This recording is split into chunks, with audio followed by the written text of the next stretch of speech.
In today's story, a manager accuses a cleaner of stealing and fires him on the spot, in front of everyone, without proof, without mercy. But what that manager didn't know was that someone had been watching everything. This is a story about lies, about power, and about how the truth always finds a way to come out. Stay until the end, when that hidden camera footage is revealed. Justice has never felt so good. In a mid-sized tech company called Vertex Solutions, there was a man everyone saw, but nobody really noticed. His name was Roberto Alvarez, 54 years old, immigrant from Mexico. Kind face, calloused hands that told the story of a lifetime of hard work. Roberto was part of the night cleaning crew at Vertex Solutions. He'd been working there for 8 years. Every evening at 6 p.m., after most of the office staff went home, Roberto arrived. He cleaned the conference rooms, emptied the trash, vacuumed the floors, wiped down the desks. He worked quietly, efficiently, with pride in what he did. Most people didn't know his name. They just knew him as the cleaner. But Roberto didn't mind. He had a good reason for being there. His daughter, Elena, was in her second year at community college, studying nursing. She wanted to help people, just like her father had taught her. And Roberto worked 2 jobs, this one at night and another one during the day at a warehouse, to pay for her tuition. He never complained. He never asked for recognition. He just did his job with dignity. And he believed that if you worked hard and treated people with respect, good things would come. But sometimes the world doesn't work that way. Sometimes the people with power use that power to destroy the innocent. And Roberto was about to discover that the hard way. The operations manager at Vertex Solutions was a man named Trevor McKenzie, 32 years old, MBA from a decent school, designer suits, expensive watch, and an ego that filled every room he walked into. Trevor had been promoted to operations manager 6 months ago, and ever since, he'd been making everyone's life miserable. He yelled at assistants, he took credit for other people's work, he fired people on a whim just to show he could, but he was good at one thing, kissing up to the executives, so they kept him around. Trevor had an office on the 3rd floor with a view of the parking lot, and lately he'd been stressed, very stressed, because money was missing. Over the past 3 months, small amounts had been disappearing from the office petty cash fund. $200 here, $150 there, nothing huge, but enough to be noticed. And Trevor was in charge of that fund, which meant if someone found out the money was missing on his watch, he'd be fired. So Trevor needed a scapegoat, someone nobody would defend, someone expendable. And when he saw Roberto cleaning his office one evening, the perfect plan formed in his mind. One Tuesday evening, Roberto was finishing up his rounds on the 3rd floor. He knocked on Trevor's office door even though it was 7 p.m. and Trevor should have been gone, but the door was locked. Roberto had a master key. He unlocked it and went inside to empty the trash. He worked quickly and quietly. As he was leaving, he noticed something on Trevor's desk, an envelope. It had cash sticking out of it, several bills. Roberto frowned. That was strange. Why would someone leave cash sitting out like that? For a moment, Roberto considered putting it in a drawer so it would be safe, but he stopped himself. He knew the rules: never touch anything on anyone's desk. So he left it where it was and finished cleaning the office. What Roberto didn't know was that Trevor was standing in the hallway, watching through the door crack, watching, waiting, setting his trap. The next morning, Trevor stormed into the HR office at 8:30 a.m. "I need to report a theft," he announced. The HR director, A woman named Patricia Williams looked up. A theft? What happened? Last night, I left $300 in cash in an envelope on my desk, Trevor said. This morning, it's gone. Patricia's expression turned serious. Are you sure you left it there? Positive, Trevor said, and I know exactly who took it. Who? The cleaner, Roberto. He was in my office last night. I have the security log showing he unlocked my door at 7:14 p.m. Patricia frowned. Roberto has been with us for 8 years. He's never had any issues. Well, maybe you don't know him as well as you think, Trevor said. He's the only one who had access to my office after hours. We should talk to him before making any accusations, Patricia said carefully. I want him fired, Trevor said. Today. Patricia took a breath. Trevor, we need to follow protocol. We need to investigate. There's nothing to investigate. The money was there, now it's not. He was in my office. It's that simple. Patricia didn't like this, but Trevor was a manager, and he was insistent.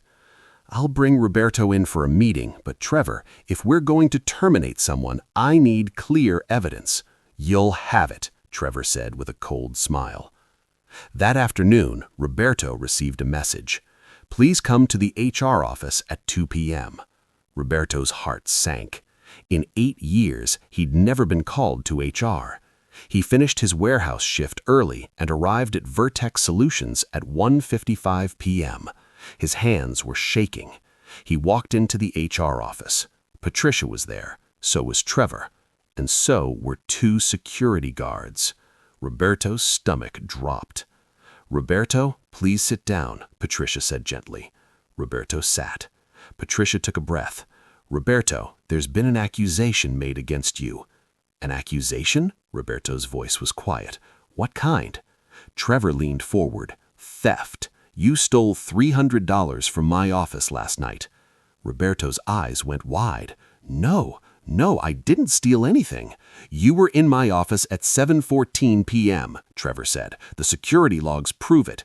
Yes, I was cleaning, and the money was on my desk, Trevor continued, and now it's gone. I didn't take any money, Roberto said, his voice rising with desperation.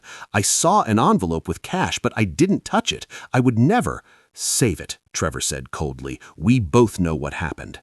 Patricia held up a hand. Roberto, I need to ask, did you see the cash?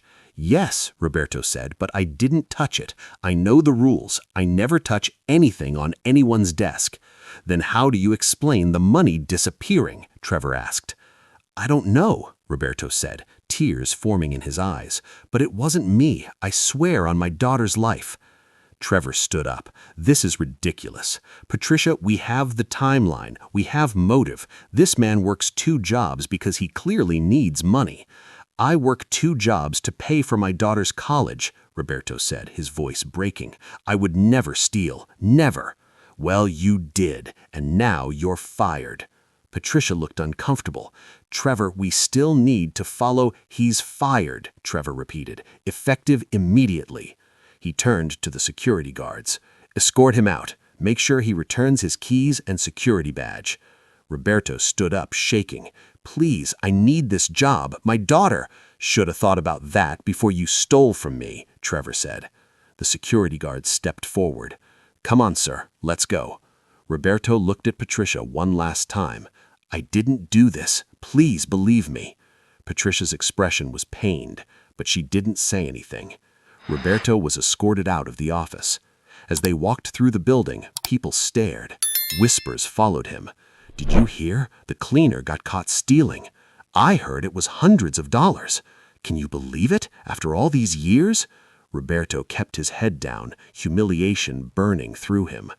They took his badge, his keys, and walked him to the parking lot. When he got to his car, he sat in the driver's seat and broke down crying. He'd lost his job, his reputation, everything. And the worst part? He was innocent. That evening, Roberto went home to his small apartment. His daughter, Elena, was there, studying at the kitchen table. She looked up when he walked in. Dad, I thought you were working tonight. Roberto couldn't speak. Elena stood up, alarmed. What happened? Roberto told her everything. About the accusation, about being fired, about being escorted out in front of everyone. Elena wrapped her arms around her father as he cried.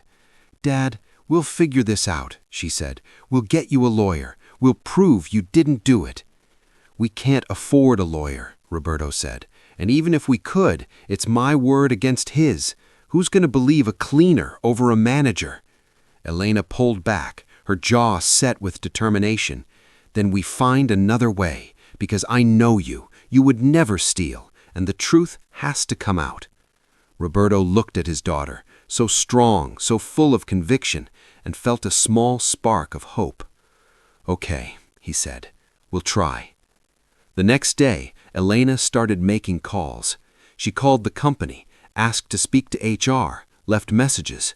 She called employee advocacy groups, legal aid organizations, anyone who might help.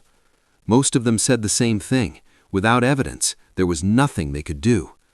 But Elena didn't give up.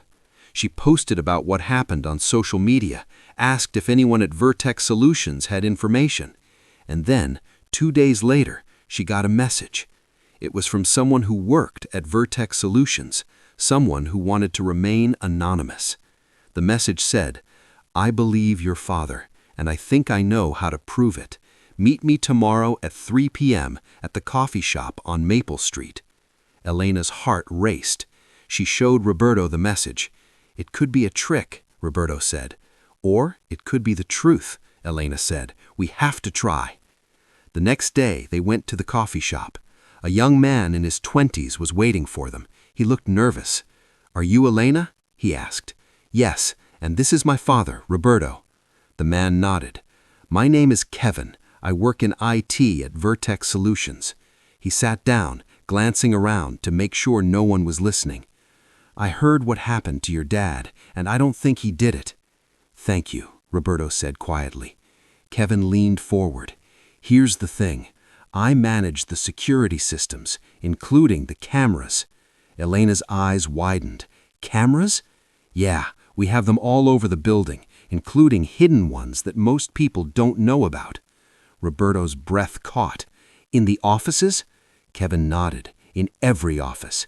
They're installed in the smoke detectors. They record 24/7 for insurance and security purposes."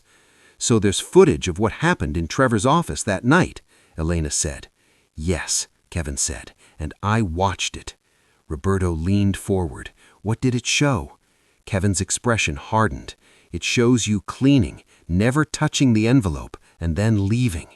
"So I'm innocent," Roberto said, relief flooding through him. "You are," Kevin said, "but there's more." "What?" Kevin pulled out his phone and showed them a video file. This was recorded the next morning, before Trevor reported the theft. He pressed play. The footage showed Trevor's office. Trevor walked in, looked around, then went to his desk. He picked up the envelope with the cash and put it in his briefcase. Then he locked his office and left. Elena gasped. "He took his own money." "And then blamed your father," Kevin said. "He set the whole thing up." "Why would he do that?" Roberto asked. Kevin sighed. "Because money's been missing from the petty cash fund for months, and Trevor's in charge of it. I think he's been stealing from the company and needed someone to blame." "Can you prove that?" Elena asked. "I can't access the financial records," Kevin said, "but I have this footage, and it's enough to clear your dad's name." "Why are you helping us?" Roberto asked. "You could get in trouble." Kevin looked at him. "Because what happened to you was wrong, and I can't just stand by and let it happen. My mom works as a housekeeper, and I know people treat her like she's invisible, like she doesn't matter, and I'm tired of it." Tears filled Roberto's eyes. "Thank you." Kevin handed him a USB drive. "This has all the footage. Take it to Patricia in HR and make copies first, just in case." "I will," Roberto said. Kevin stood up. "Good luck, and I'm sorry this happened to you." He left. Roberto and Elena sat there, holding the USB drive. The truth, finally. The next morning, Roberto and Elena made 3 copies of the footage. Then Roberto called Patricia Williams. "Patricia, it's Roberto Alvarez. I need to speak with you. It's urgent." Patricia hesitated. "Roberto, I'm not sure that's—" "I have proof," Roberto said. "Proof that I didn't steal anything. Please, just give me 10 minutes." There was a long pause. Then Patricia said, "All right, come in this afternoon at 2 p.m. At 2 p.m., Roberto walked back into Vertex Solutions. He felt eyes on him as he walked through the lobby. People whispered. But this time, Roberto held his head high, because he had the truth. Patricia met him in a conference room. "What is this about, Roberto?" she asked. "I need you to watch something," Roberto said. He plugged the USB drive into the conference room computer and pulled up the footage. Patricia watched. First, the footage of Roberto cleaning Trevor's office, never touching the envelope. Then the footage of Trevor taking the envelope himself the next morning. Patricia's face went pale. "Oh my God," she whispered. "He set me up," Roberto said, his voice shaking. "He took his own money and blamed me." Patricia stood up, her expression furious. "Where did you get this footage?" "Someone who works here gave it to me. Someone who knew the truth." Patricia took a breath. "Roberto, I am so sorry. This should never have happened." "I want my job back," Roberto said firmly. "You'll get it, and more. We're going to make this right." She picked up her phone. "I need to call the CEO and security and Trevor's supervisor." "What's going to happen to Trevor?" Roberto asked. Patricia's expression was grim. "He's going to be fired, and if you want to press charges for defamation or wrongful termination, we'll support you." Roberto nodded. "I just want my life back." "You'll get it," Patricia promised. 2 hours later. Trevor was called into the CEO's office. He had no idea what was coming. The CEO, a woman named Elizabeth Montgomery, sat behind her desk with Patricia beside her. "Trevor, please sit down," Elizabeth said, her voice icy. Trevor sat, confused. "Is there a problem?" "You could say that," Elizabeth said. She turned her laptop toward him. "I want you to watch something." She pressed play. Trevor watched the footage. His face cleaning the office, never touching the money, and then Trevor himself taking the envelope the next morning. All the color drained from Trevor's face. That's not, he stammered. "Don't," Elizabeth said sharply. "Don't insult my intelligence by lying." Trevor was speechless. "You falsely accused an innocent man of theft. You had him fired and humiliated in front of his colleagues. You destroyed his reputation." "I can explain." "I don't want to hear it," Elizabeth said. "We've also been reviewing the petty cash records. Would you like to explain where $2,700 has gone over the past 6 months? Trevor's mouth opened and closed like a fish. "I thought so," Elizabeth said. Patricia handed Trevor an envelope. "Your employment is terminated effective immediately, and we'll be filing a report with the police about the stolen funds." Trevor's hands shook. "Please, I made a mistake. I can pay it back." "You didn't make a mistake," Elizabeth said coldly. "You committed fraud, and you tried to destroy an innocent man's life to cover it up." She stood up. "Security will escort you out. And Trevor, if you ever try to work in this industry again, I'll make sure everyone knows exactly what you did." 2 security guards appeared at the door. "Get him out of here," Elizabeth said.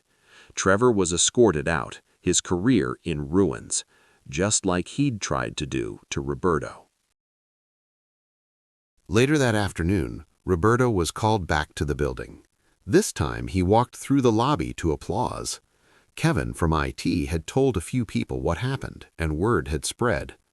"We're sorry, Roberto. We should have believed you. Thank you for not giving up."